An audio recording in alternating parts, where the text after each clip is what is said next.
অন্তর্বর্তীকালীন সরকার হিসেবে একজন দায়িত্ব নিতে যাচ্ছে প্রধানমন্ত্রী হিসেবে, আপনি কি জানেন কে? অবশ্যই। আমাদের পূর্বের সরকারের পদত্যাগ হয়ে গিয়েছে, নতুন যে সরকার হিসেবে অর্থাৎ প্রধানমন্ত্রী হিসেবে বর্তমানে দায়িত্ব নিতে যাচ্ছে অন্তর্বর্তীকালীন সরকার হিসেবে, কে আপনি কি জানেন? আমাদের বাংলাদেশে এখন সরকারের পদত্যাগ হয়ে গেছে, বাংলাদেশে এখন অন্তর্বর্তীকালীন সরকার হিসেবে একজন দায়িত্ব নিতে যাচ্ছেন, কে আপনি কি জানেন? দর্শক মন্ডলী, আমাদের পূর্বের সরকারের পদত্যাগ হয়ে গিয়েছে, নতুন সরকারের আগমনের অপেক্ষায় আছি পুরো বাঙালি জাতি।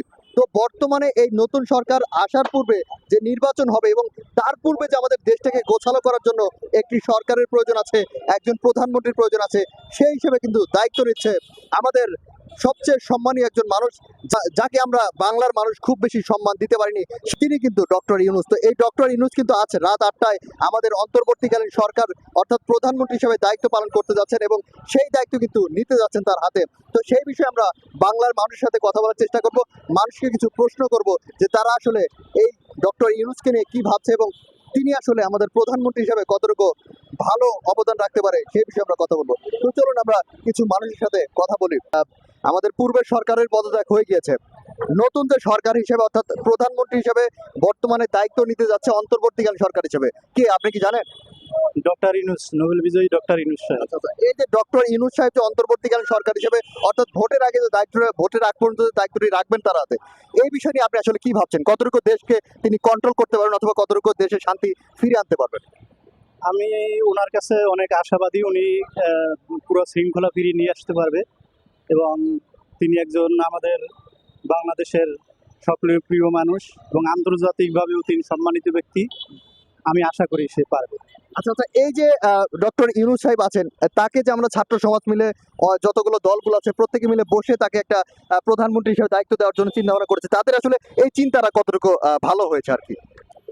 সামগ্রিক প্রেক্ষাপটে বর্তমানে তারা যৌক্তিক সিদ্ধান্ত আমি মনে করি নিছে এবং সঠিক। আপনি তার মানে মনে প্রাণে বিশ্বাস করেন যে তিনি আমাদের জন্য ভালো কিছু করতে পারবেন? অবশ্যই অবশ্যই। আচ্ছা আচ্ছা, অসংখ্য ধন্যবাদ আপনাকে। আমাদের বাংলাদেশে এখন সরকারের পদত্যাগ হয়ে গেছে, বাংলাদেশে এখন অন্তর্বর্তীকালীন সরকার হিসেবে একজন দায়িত্ব নিতে যাচ্ছেন, কে আপনি কি জানেন? জি, উনি হচ্ছেন নোবেল বিজয়ী ডক্টর মোহাম্মদ ইউনূস। আচ্ছা আচ্ছা, এই যে ইউনূস সাহেব যে সরকার হিসেবে দায়িত্ব নিতে যাচ্ছেন বর্তমানে প্রধানমন্ত্রী হিসেবে, তো এই বিষয়ে আপনি কি ভাবছেন? তিনি কি আসলে দেশের সুশৃঙ্খলা ফিরিয়ে আনতে পারবেন? আমরা সবাই আশাবাদী আছি তাকে নিয়ে, যে আমার আমার এবং আমার যারা পরিচিত তাদের সবারই একই কথা, উনি মনে হয় খুব শক্ত হাতে দেশকে পরিচালনা করতে পারবে। আচ্ছা আচ্ছা, এখন এই যে ডক্টর ইউনূস সাহেব সম্পর্কে আপনার কতটুকু ধারণা আছে?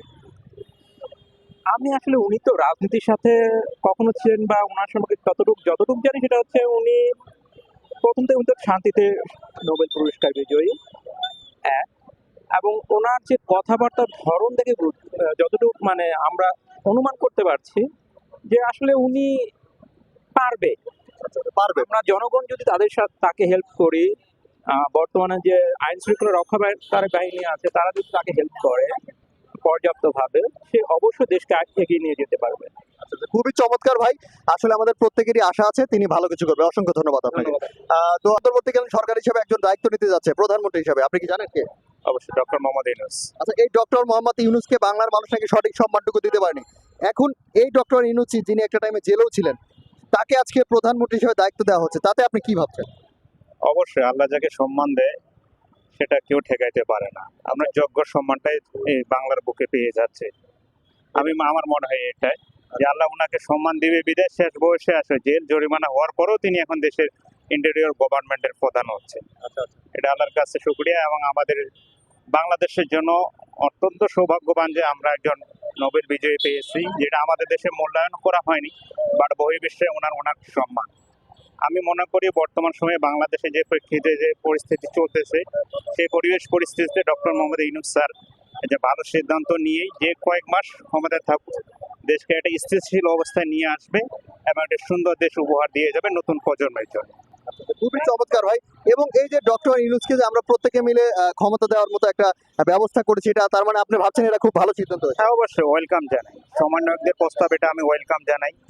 সবাই যে পরিশ্রম করছে, একজন যোগ্য ব্যক্তিকে যে চুজ করছে, ধন্যবাদ জানাই আমি তাদেরকে। Thank you. ছাত্র সমাজ কিন্তু অনেক ভালো মতো আমাদের দেশে এই যে ট্রাফিকে দেখা যাচ্ছে সব জায়গায় কিন্তু অবদান রাখছে এবং তাদেরই মতে কিন্তু ইউনূসকে আনা হয়েছে। তো আপনি এর সাথে একমত জানাচ্ছেন? অবশ্যই একমত জানাচ্ছি। দেশের যে অবস্থা হয়ে গেছে, আইন শৃঙ্খলা পরিস্থিতি সবাই ঢিলে ঢালা পরিস্থিতি ছেড়ে দিছে, পুলিশ কলম বিরতিতে চলে গেছে। সেই জায়গায় ঢাকা শহর হলো আপনার হচ্ছে মেগা সিটি, এখানে যানজট অনেক বেশি। সেই তুলনায় এখানে যে আমাদের যে ড্রাইভার সমাজ আছে, ড্রাইভাররা নিয়ম মেনে গাড়ি চালায় না, যার কারণে ছাত্র সমাজটা যেহেতু এত বড় একটা অভ্যুত্থান ঘটাইছে, আর সামান্য এটা ট্রাফিকের দায়িত্ব পালন করা তাদের কাছে কিছুই না। আপনি দেখবেন গণভবন, জাতীয় সংসদে যে পরিষ্কার পরিচ্ছন্ন, ইভেন প্রতিটা জেলা শহরে যে যে স্টুডেন্টরা পরিষ্কার পরিচ্ছন্ন নেমছে, এটা তাদের কারো মানে প্রাপ্যতা থেকে না, তারা নিজের থেকে এটা করতেছে। এটা অনেক আমি এপ্রিসিয়েট করি তাদের সাথে, এটা অনেক মহৎই কাজ করতেছে।